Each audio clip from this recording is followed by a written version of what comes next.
Lucas Anderson's phone buzzed with another unpaid bill notification as he rushed through the hospital corridors.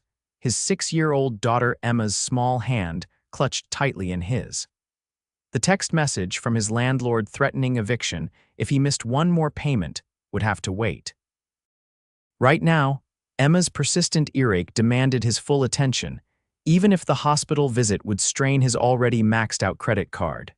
"Daddy, it hurts," Emma whimpered, her blonde pigtails bouncing as she hopped on one foot, trying to distract herself from the pain. "I know, sweetheart," Lucas said, kneeling to her level. At 32, the single father's face carried the weathered lines of someone who'd faced more than his share of challenges. "We're going to fix that ear right up, okay? Remember what we say about tough times." Emma's lips curled into a small smile despite her discomfort. "They don't last, but tough people do." "That's my girl," Lucas said, ruffling her hair. Rising to his full height, he approached the reception desk where a harried nurse barely glanced up. "Fill these out," she said, sliding forms across the counter. "Wait time's about 3 hours." Lucas felt his heart sink. 3 hours with a child in pain seemed like an eternity. He guided Emma to the waiting area, which was packed with coughing patients and restless children. Finding 2 seats together, he settled Emma with her tattered stuffed rabbit, Mr. Flopsy, and began working through the paperwork. 3 seats down, a woman was engaged in an intense conversation in what Lucas recognized as Mandarin Chinese. Her elegant hands gestured expressively as she spoke, clearly frustrated. The hospital staff member she was speaking with appeared equally frustrated, unable to understand her concerns. The woman wore a simple black turtleneck and jeans, her dark hair pulled back in a practical ponytail. Nothing about her appearance suggested anything extraordinary, except perhaps the quiet confidence in her posture. Lucas wouldn't have given her a second glance if not for her evident distress and the language barrier that seemed to be causing it. "Excuse me," the staff member finally said in exaggerated slow English. "You need to wait. Your turn." The woman responded rapidly in Mandarin, pointing to her phone and then to the emergency room doors. Lucas hesitated only briefly. His years teaching high school language courses before the school's budget cuts had left him with a decent grasp of several languages, including Mandarin. "Emma, stay right here where I can see you, okay?" he said, placing his daughter's backpack beside her. "I'm going to help that lady for just a minute." Emma nodded, already engrossed in a dog-eared picture book she'd pulled from her bag. Lucas approached the increasingly tense interaction and cleared his throat. "Pardon me, I speak some Mandarin. Maybe I can help." The relief on the hospital staff member's face was immediate. "Please, I can't understand what she needs." Lucas turned to the woman and spoke in careful Mandarin. "Hello, I noticed you're having trouble. Can I help translate?" The woman's dark eyes widened in surprise, then unmistakable relief flooded her features. "Thank you," she replied in Mandarin. "My aunt was brought here by ambulance. Heart attack. I just flew in from Shanghai and my phone is dead. I can't reach my assistant who speaks English and no one here understands me." Lucas nodded and translated for the staff member, who immediately looked more sympathetic. "Oh, the cardiac patient who came in about an hour ago. Let me check her status." The staff member typed quickly. "Mrs. Tang is stable and in room 307. Family can visit, but only 2 at a time." After relaying this information, Lucas watched as genuine gratitude transformed the woman's face. She pressed her hands together in a gesture of thanks. "I cannot express how much this means to me," she said in Mandarin. "My aunt raised me. She is my only family." "I understand," Lucas responded in her language. "Family is everything." "I'm Natalie Tang," she said, extending her hand. "Lucas Anderson," he replied, switching to English. "And this is my daughter, Emma." Emma had wandered over, curious about the exchange. She waved shyly. "Your ear still hurting, kiddo?" Lucas asked, touching her shoulder gently. Emma nodded, leaning against his leg. Natalie's expression softened further. She spoke in perfect, albeit accented English. "You have helped me tremendously. May I return the favor? Let me speak with someone about getting your daughter seen more quickly." Before Lucas could protest, Natalie was already walking purposefully toward the reception desk. Within minutes, a nurse was calling Emma's name. But there are others waiting, Lucas began, uncomfortable with special treatment. Everyone will be seen, Natalie assured him. I simply explained your kindness and asked if they could accommodate a child in pain. Sometimes it just takes the right words. Lucas couldn't argue with the result, as Emma was soon examined by a doctor who diagnosed her with a standard ear infection and prescribed antibiotics.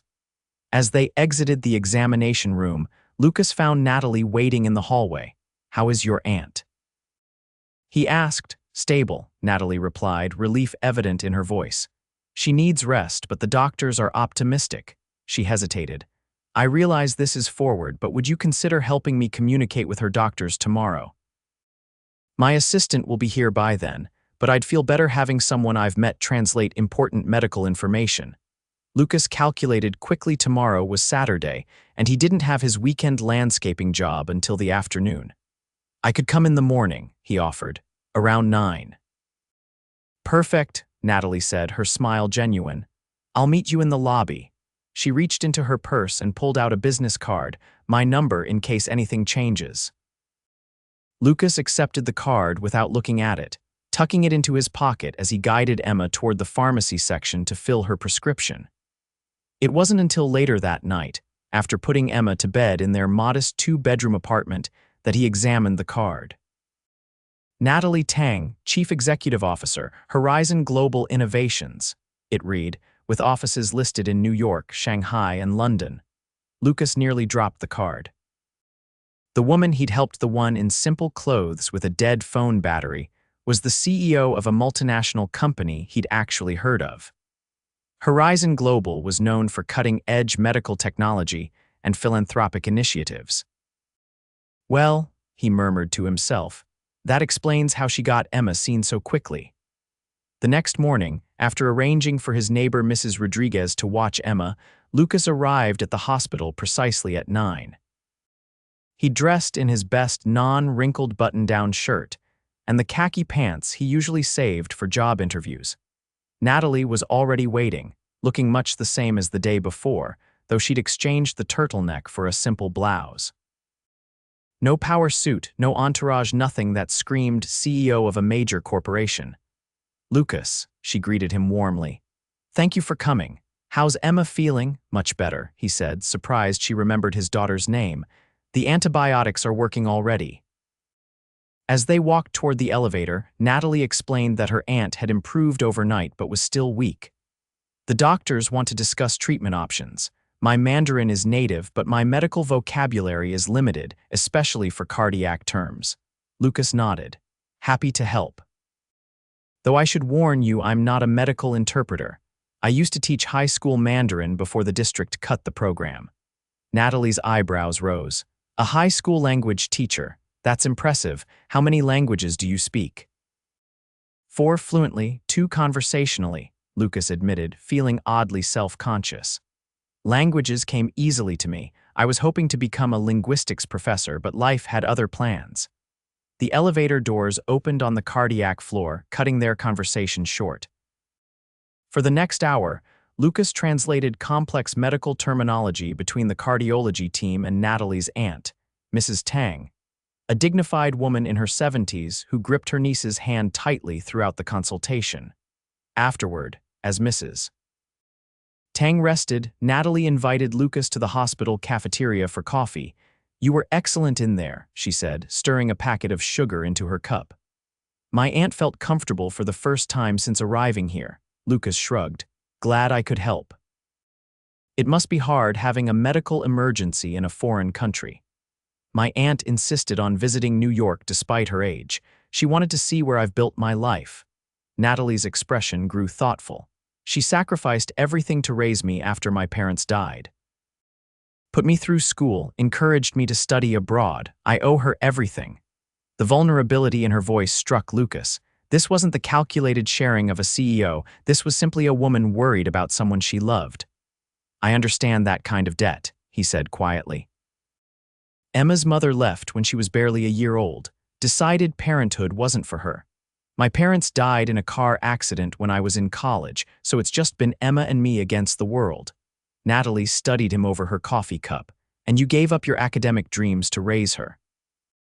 It wasn't a question, but Lucas answered anyway. Some dreams get replaced with better ones. Emma's the best thing that ever happened to me. Natalie's phone vibrated on the table. That's my assistant. He's finally arrived. She looked genuinely disappointed. I suppose you're free to go, though I can't thank you enough for your help. Lucas should have felt relieved he could pick up Emma early, maybe even look for some extra work to cover next month's rent, but instead, he felt a strange reluctance to leave. Actually, he found himself saying, I have some time before I need to be anywhere, if you'd like some company while your aunt rests. The smile that lit Natalie's face sent an unexpected warmth through Lucas's chest. I'd like that very much, she said. They spent the next 2 hours talking about everything and nothing her travels, his favorite books to read to Emma, the challenges of learning tonal languages. Not once did Natalie mention her company or her position. Had Lucas not seen her business card, he might have thought her a teacher or perhaps a translator herself. When Lucas finally had to leave for his landscaping job, Natalie walked him to the hospital entrance. I feel like I've known you much longer than a day, she admitted. Same here, Lucas said, surprised by how true it felt. My aunt will be discharged tomorrow. Would you? Natalie hesitated, seeming uncharacteristically uncertain. Would you and Emma join us for dinner tomorrow night, as a proper thank you? Lucas thought of his shabby apartment, the stack of past due notices on his counter, the contrast between his life and what must be hers. That's really not necessary. It's not about necessity, she said firmly. It's about wanting to spend more time with you, and I'd like to meet Emma properly. Against his better judgment, Lucas agreed. The following evening, he dressed Emma in her nicest dress, a purple number with sequins that she declared made her look like a princess scientist, and wore his one decent suit, left over from his teaching days.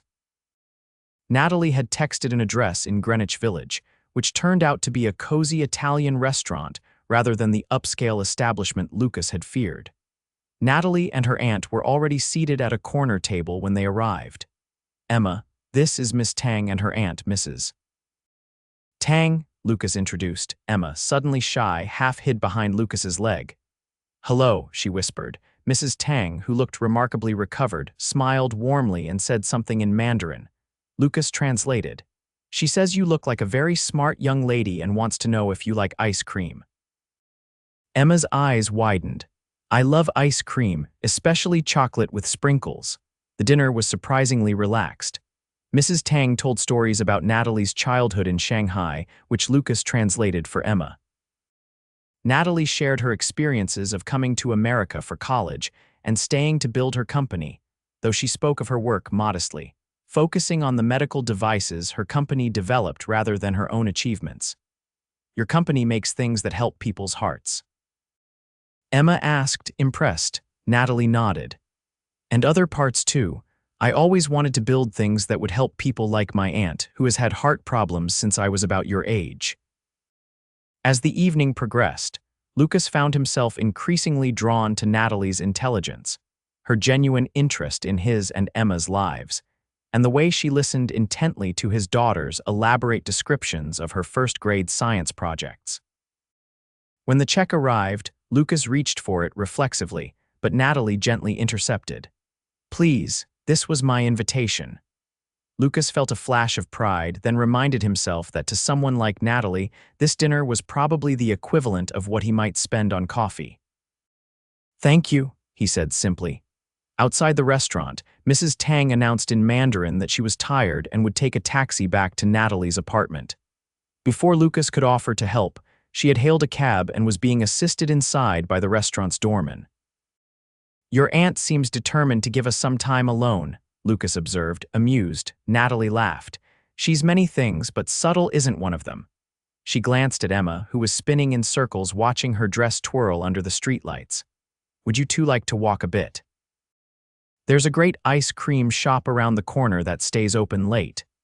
Emma's enthusiastic yes settled the matter. As they strolled, Emma skipping ahead then waiting for them to catch up, Natalie moved closer to Lucas.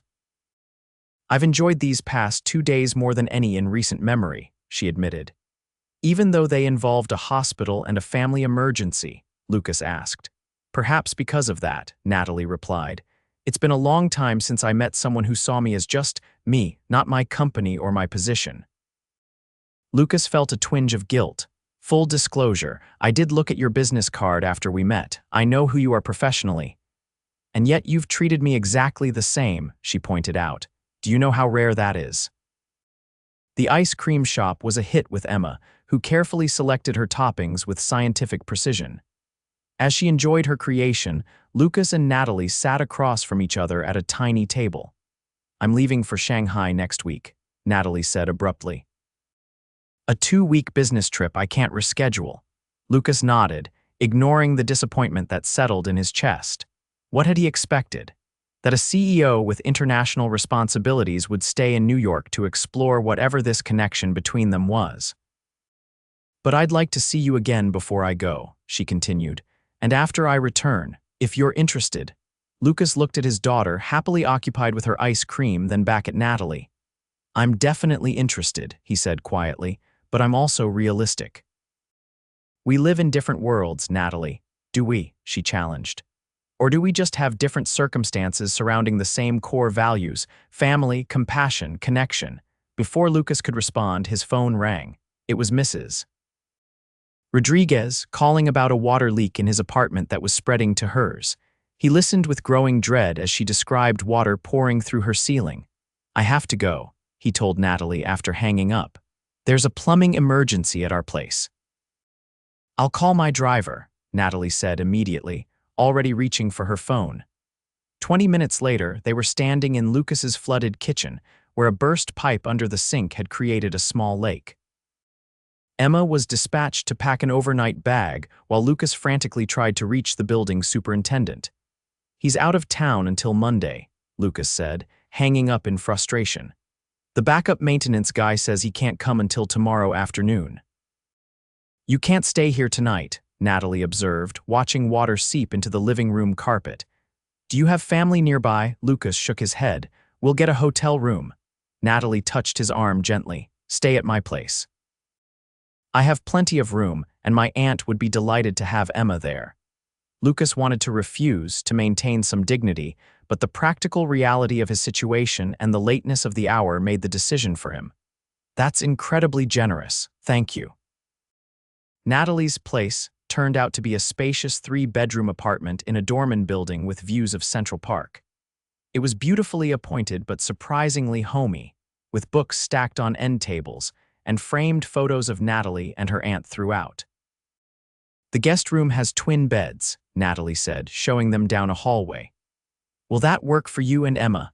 Lucas nodded, overwhelmed by her generosity and the casual luxury surrounding them. Mrs. Tang appeared from another room, still dressed despite the late hour. Upon hearing about the flood, she insisted on making them tea while Emma peppered her with questions, which Lucas translated. Later, after Emma had finally fallen asleep in one of the twin beds, Lucas found Natalie on the balcony, looking out at the city lights. Thank you, he said simply, joining her at the railing. For everything. It's nothing, she replied. Actually, it's been nice having life disrupted in such a human way. Most of my crises involve board meetings and market fluctuations. Lucas laughed softly. I'd trade you a burst pipe for a board meeting any day. Would you? Natalie asked, turning to face him. Because I've been thinking about what you said earlier about different worlds. Maybe that's exactly what makes this interesting. This, Lucas echoed. Whatever is happening between us, she clarified.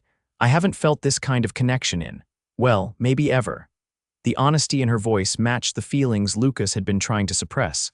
Neither have I, he admitted, but I'm a single dad with a mountain of debt and a leaky apartment. You're a woman who hasn't had time for a real relationship in years, she interrupted. Who has plenty of business associates but few genuine friends, who met someone kind and intelligent who helped her when she needed it, with no agenda. Lucas fell silent, struck by the vulnerability beneath her words. I'm not proposing we figure everything out tonight, Natalie continued. Just that we don't dismiss this because of external circumstances. Lucas thought about the way she'd connected with Emma, how comfortable he felt in her presence despite their differences. Okay, he said finally, no dismissing, but also no illusions. My priority has to be Emma and stability for her. As it should be, Natalie agreed. And mine is making sure my aunt is healthy and my company continues helping people. But maybe we can find where those priorities align. The next morning, Natalie's assistant coordinated emergency plumbing repairs at Lucas's apartment while Mrs. Tang taught Emma how to make traditional Chinese dumplings. Lucas found himself in Natalie's home office, listening as she efficiently managed a business crisis in 3 languages on a conference call. When she hung up, she looked apologetic. Sorry about that. Not quite the Saturday morning I'd planned. It was actually fascinating, Lucas admitted. You're incredible at what you do. Natalie's expression softened. So are you. I watched you with Emma last night how you made this strange situation an adventure rather than a catastrophe. That's a different kind of leadership, but just as valuable. Over the next week, Lucas and Emma stayed in their repaired apartment, but Natalie became a regular presence in their lives. She joined them for Emma's soccer game, bringing Mrs. Tang, who cheered enthusiastically from the sidelines. Lucas helped Natalie prepare for her Shanghai presentations, offering linguistic and cultural insights. The night before her departure, after Emma was asleep, Natalie invited Lucas to her apartment for dinner. Mrs. Tang had tactfully arranged to visit friends, giving them privacy. I have a proposal, Natalie said as they finished their meal. A business proposal, she clarified, seeing his expression. I'm listening, Lucas said cautiously. Horizon Global is expanding our educational outreach. We need someone to develop language and cultural training for our international medical teams, someone who understands both education and multiple languages. She paused. The position would offer stability, benefits, and a salary that reflects the specialized skills required. Lucas set down his fork. Are you offering me a job? I'm suggesting you apply for one, she corrected. You'd interview with our HR director and education team, not with me. There would be no favoritism or conflict of interest. Lucas considered her words. And if I didn't want the job? Or if I applied and didn't get it?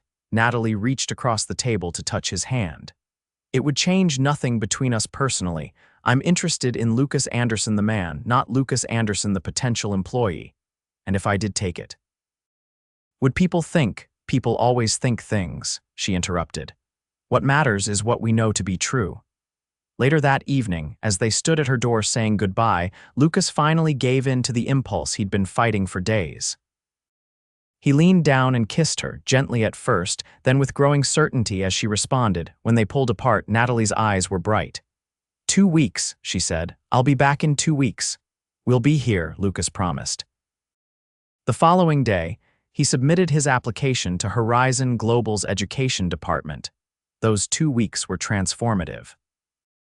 Lucas interviewed for the position and was impressed by the professionalism of the process. There were no shortcuts, no sense that his connection to Natalie influenced the rigorous questioning about his qualifications and vision for the program. Emma asked about Natalie daily, wondering when their new friend would return. Mrs. Tang, who had extended her visit, invited them for dinner twice, her English improving as Emma's basic Mandarin expanded. When Natalie finally returned, Lucas and Emma were waiting at the airport with Mrs.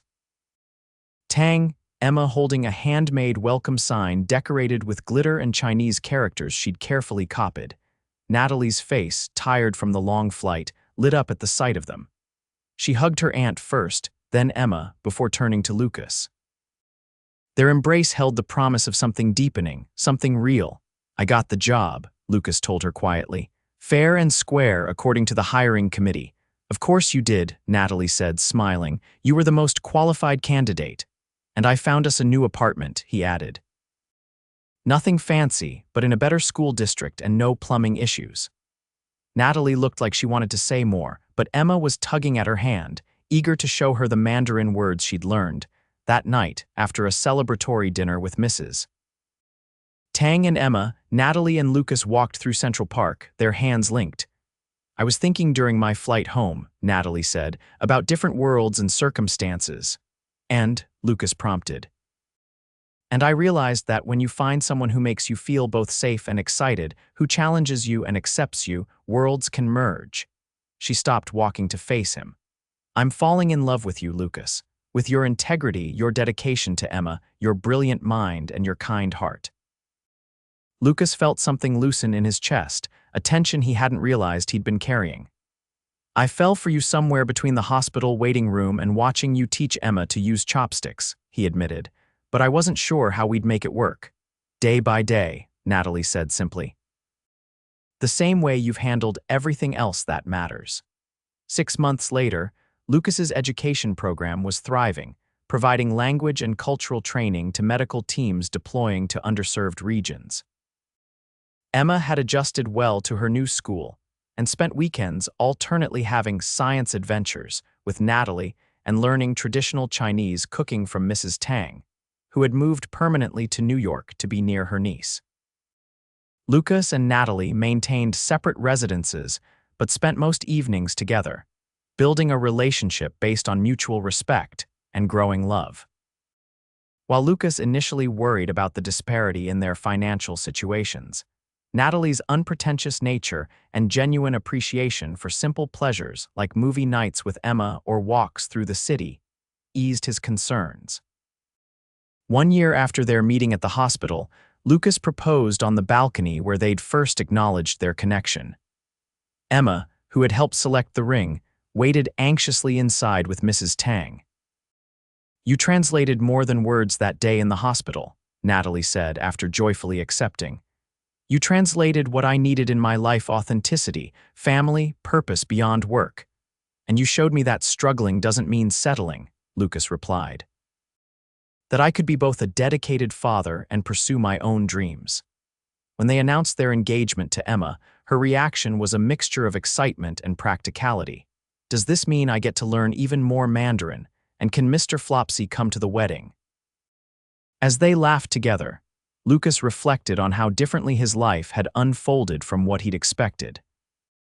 The struggling single dad, who'd once worried about paying for antibiotics, was now engaged to a woman who ran a global company, yet their connection had nothing to do with wealth or status, and everything to do with shared values and genuine love. In helping a stranger at the hospital, he'd found not just a partner for himself but an extended family for Emma, and a future neither of them could have imagined.